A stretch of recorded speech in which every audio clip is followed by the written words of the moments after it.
Ow. Hello folks, welcome to the fixification, try saying that when you're drunk, of Phyllis. In front of me you can probably see the first part has arrived, and what it is a used cylinder head, which, if you know anything about these bikes, is as rare as rocking horse poo. Right, I'm still in a mess. I'm still sort of sorting stuff out, so forgive the cack. It's normally looking like that, Jim. What are you on about? Anyway, yeah, got a used cylinder head complete with valves.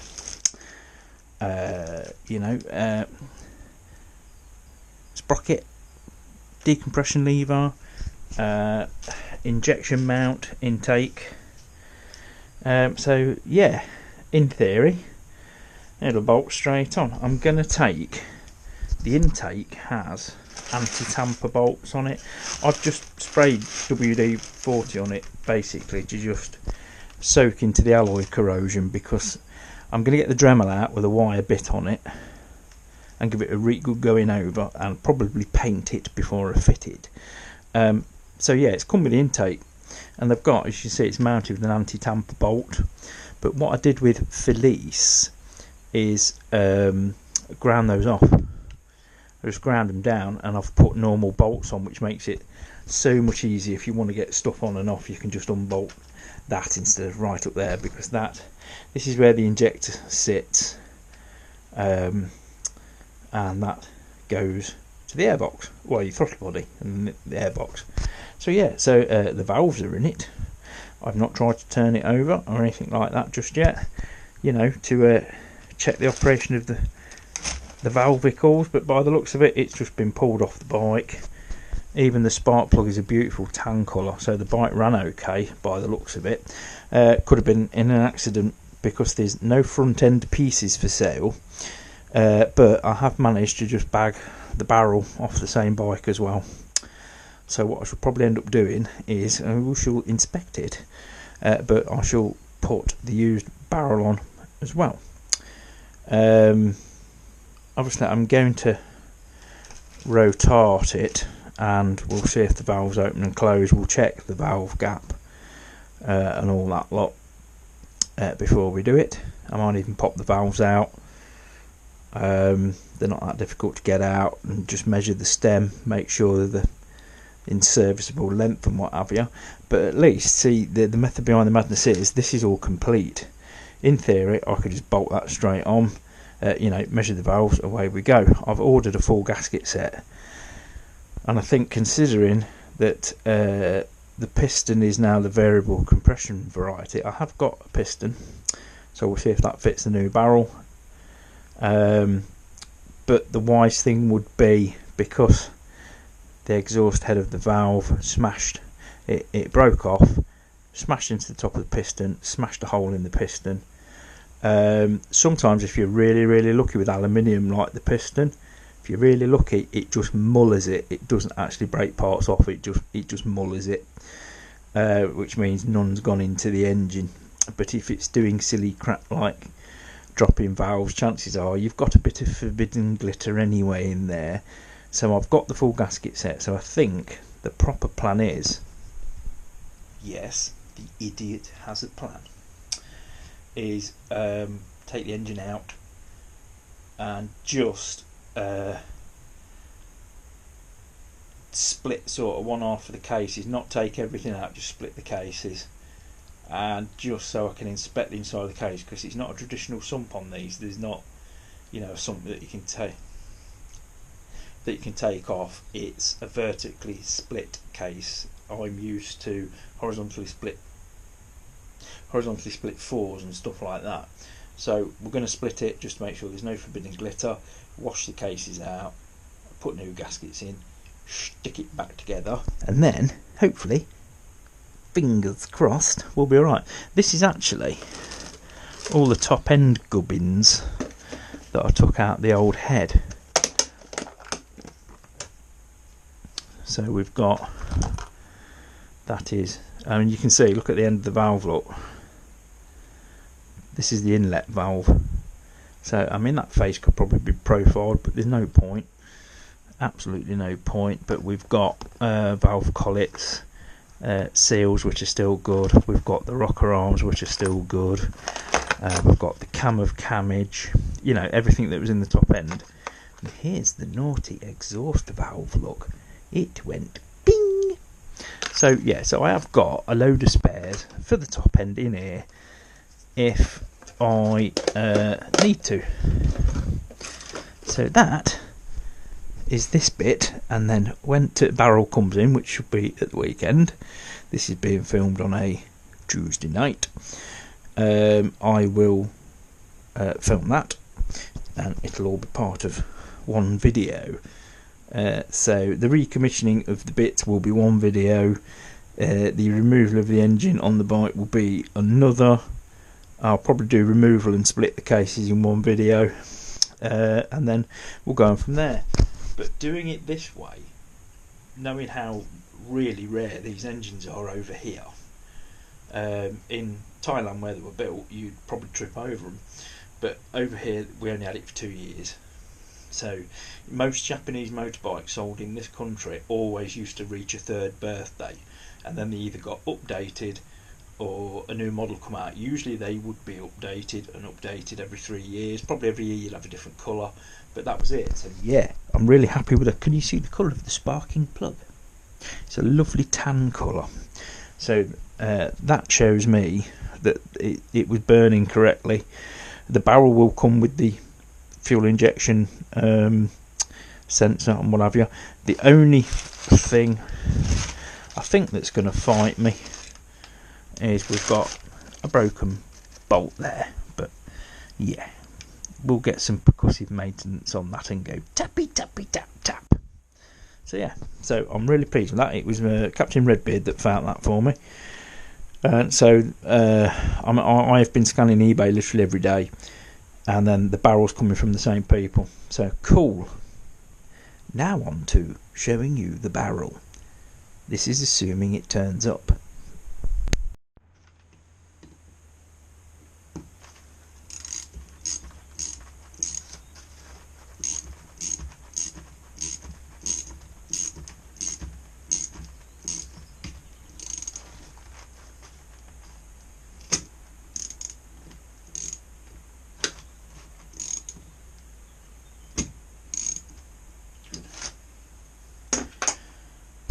Well, I don't know whether you saw that, but the valves are working.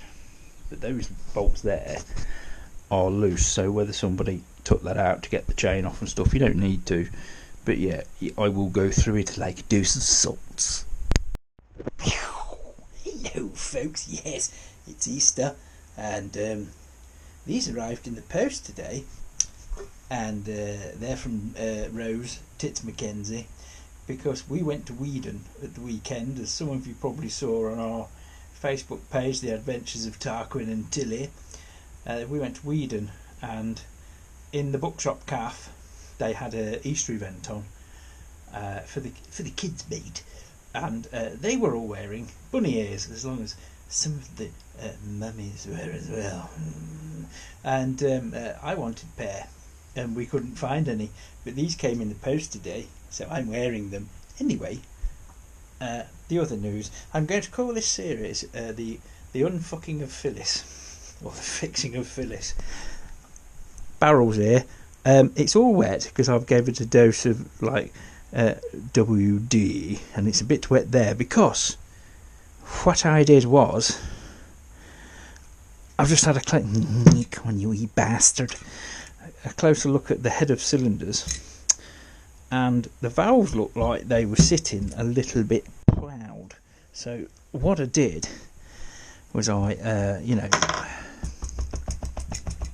levelled it off, and then I to test gas tightness in a valve, what you can do is you can just put a liquid in here like petrol or something like that. Now I just put some light oil in there, and it pissed all out the exhaust port and a little bit out the intake, and I thought okay, then I'll probably have to lap the valves in. But no, what I discovered was that let's just turn it around. This is highly professional as usual. There should be a lock nut on these.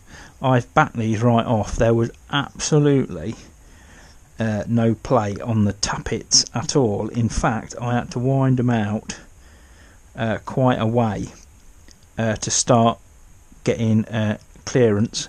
You can hear that. Let's back it off. Look. Start getting clearance. I haven't set the tappets. I'll do that on the bike because I need to set the timing on the sprocket wheel and all this lot. But the barrel has come in today, and yeah, it's gonna, hour with a wire wheel in the fins, clean it up.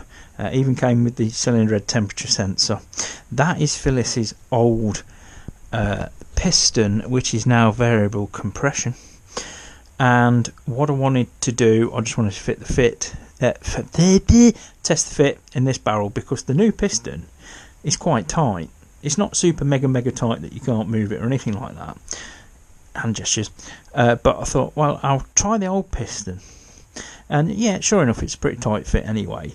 But what I am going to do with the new rings and stuff is I'm going to, measure the end gap and what have you. Now, what happened here is the end of the exhaust valve broke off. I think it was either exhaust or intake. I think it was exhaust, and promptly smashed into the piston and mullered it. Because bear in mind that even at idle, it's doing nearly 1,000 reps, per minute. So it's, even if you cut the engine immediately, I mean, it stopped itself, to be fair. I wonder why. No compression, Jim. But you can see it's totally mullered. So sometimes you can get away with it with alloy. It will just deform the alloy. It won't break bits off. But you can guarantee that there is chunkage of metal in the engine. So I think the next step is to go into the shed of dreams. Drop the oil on Phyllis, because I definitely think there's metal in the engine, and the only real cure for that is, you could, wazz a load of diesel or something through the engine cases and flush it out. But stuff like that has a habit of hiding in nasty corners and doesn't budge. And if it gets picked up in the oil, gets in crank bearings or anything like that, up, to put it technically. So what I'm going to do is I am going to take the engine out of Phyllis. So that'll be a nice little project, because I think there's only like 2 bolts that hold it in. So we can get the old head off, the old barrel off, take the side cases off, excuse me, and then by taking the side cases off, when you drain the oil, there's a drain plug, and then the little cover that the drain plug sits in, you can take that off, and there's a gauze filter in there as well as an oil filter. And we'll just check for a bit of forbidden glitter. So we'll go and do that, and then if we find anything slightly dodgy, we'll take the side case. We'll take the side case off and see if we can see anything in there, and we'll do stator side first because we're working on that side. So to the shed. Well, hello folks, I'm afraid I've jumped the gun a bit, and I've already drained the oil from Phyllis. I thought I'd press recorded on the camera edge, but I hadn't. Anyway, I broke my teeth earlier, so there'll be no face shots of me today. Yes, if you've probably already noticed, there's some quite obvious forbidden glitter. So what I'm going to do now, I've got one of these mats on the bottom, and I'm going to slowly pour the wheel into this used wheel container, and then hopefully we can see the glitter that's left behind.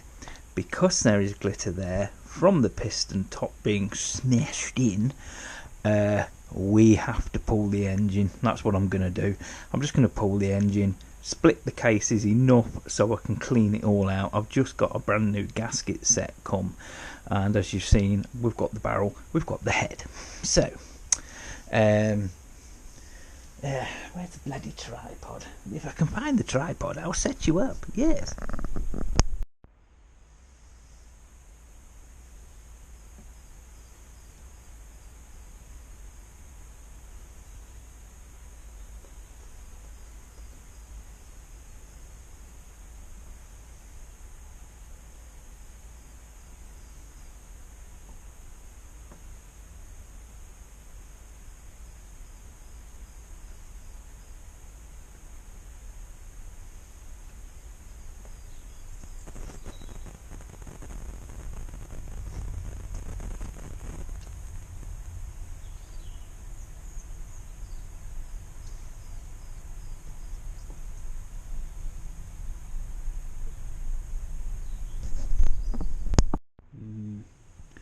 Definite forbidden glitter on that. Most definitely. Yes.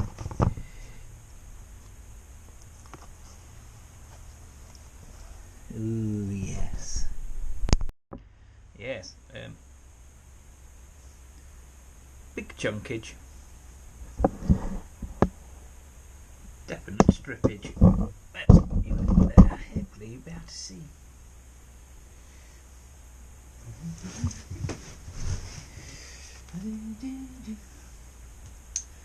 Now I've already got the filter out, but there is a little gauze filter here, and I've loosened the foot pegs so I can get at everything. I have pre-cracked all these bolts.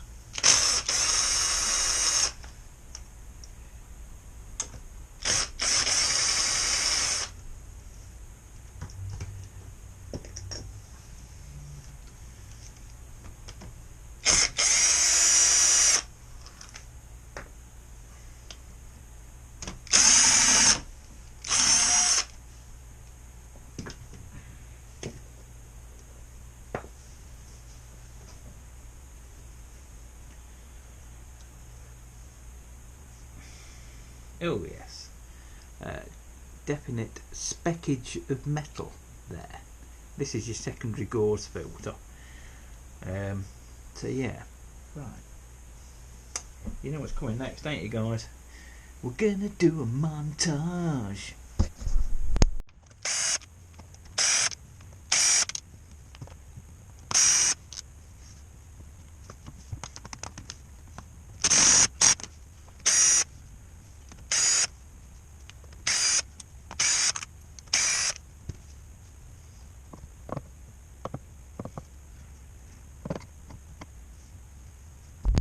So I've pulled the cover away, but I need to disconnect the stator loom, so I'm going to have to take that bit of panel off. I think a lot of the multi-plugs and stuff live under here anyway, so it's just I have altered some of these bolts, but it's a screw either side, a couple of screws up the top there, and I might have to take the seat off as well, so bear with me. By the way, the bear's called Barnaby. Yes. Stator covers off, disconnected the loom, it's over there. That case and everything's alright. But oh look,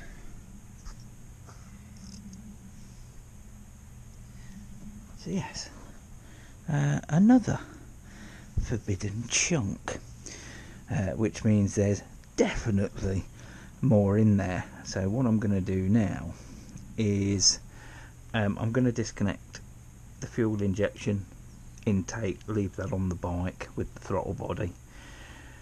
I'll probably just drop the engine. When I put this back together, I didn't torque everything up, so they're all sort of hand tight. So I've just got to figure out how many bolts I want the engine in. I think it's only a couple, but I might have to take the rear brake pedal off first, because that's holding these foot pegs up. I've already loosened the side stand switch, so that can be taken out of the way.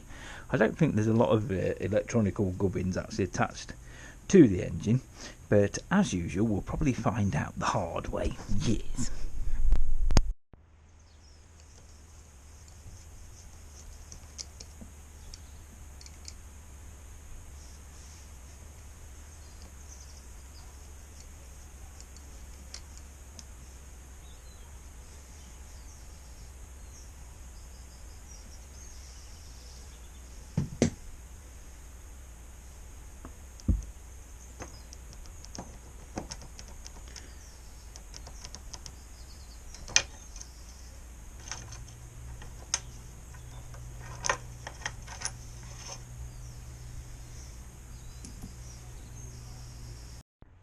folks, I've done some using my Mark 1 human eyeball. I've just done some eyeballing, and it appears, I may be terribly wrong on this, but it appears that we have a bolt there, and possibly a bolt there, and that's all that holds the engine in. I'll soon know, because hopefully, with the help of Uncle Steve's charity toolware, I'm going to get the Ugga Dugga on the nuts to the side. You always undo nuts, not the bolts, and you always do up nuts and not the bolts. If it is a nut and bolt squeezy combo, you always do up the nut.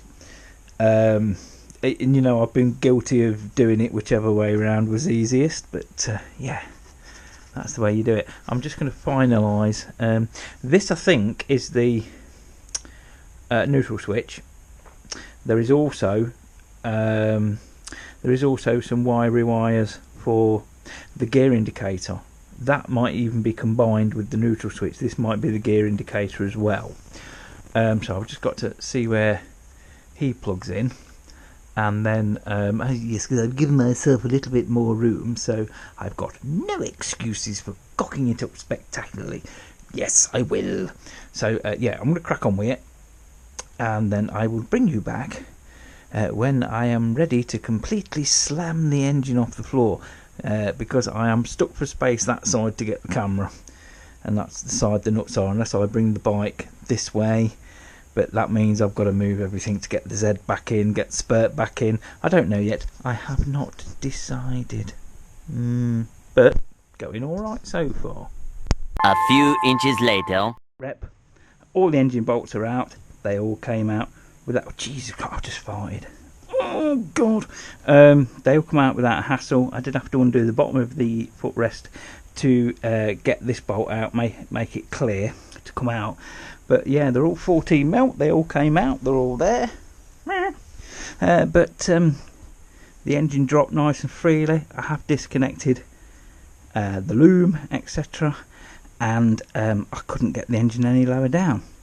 Can you guess why, boys and girls? Because I am actually trying to teach myself a little bit of patience. Because when I've got a job at hand, I like to crack on with it, and quite often I get sort of target fixated. But yes,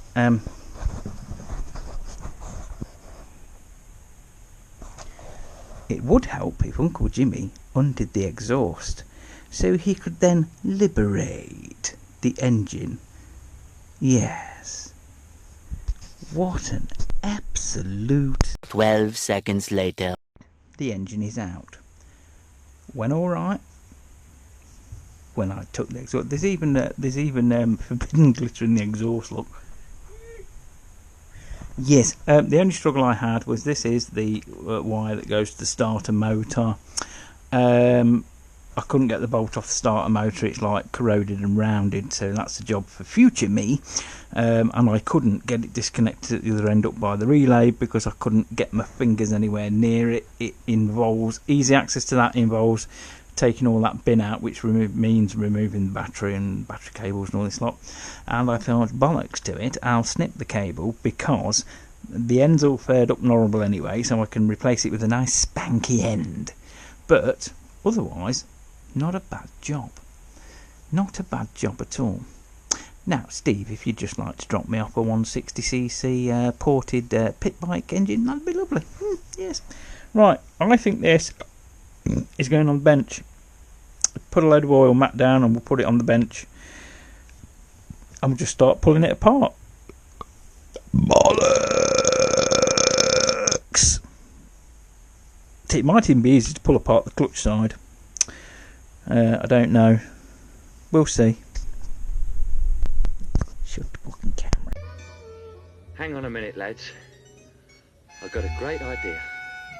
Right, I think what I'll do, because the other barrel and head are in the shed, the head is in the shed, I'm going to take the old ones off here because it will lighten the weight of this somewhat considerably.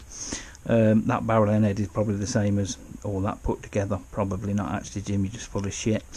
So I am just going to buzz these off and do the doings. Yes. Yes.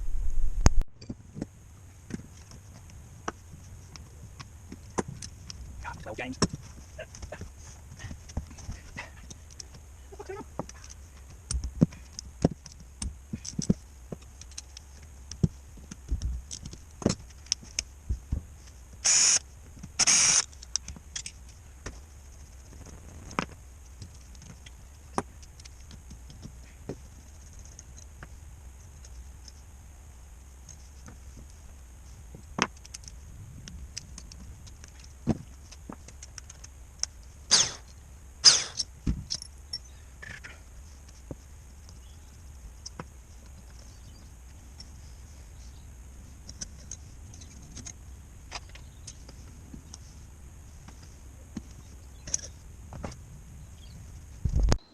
So, going to the shed. Mother always said that when you're naughty, you have to go to the shed. I've been naughty. God, I'm depressed.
Nice.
Right, I'm going to have to go and get my glasses and read the service manual, because I've never taken a centrifugal clutch on a bike apart before, and I don't want to bollock it up. It looks like actually probably this comes out. Oh yeah, that's lifting. Probably that lifts out and then that allows that to come out. I've got no idea, but I am going to investigate the service manual.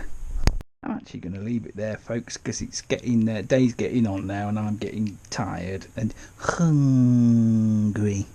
So I'm going to call this part 1. Yes, enjoy. Please do tune in for part 2, which hopefully might be over the weekend. Yes. Thank you for liking, sharing and subscribing. It helps the algorithm no end.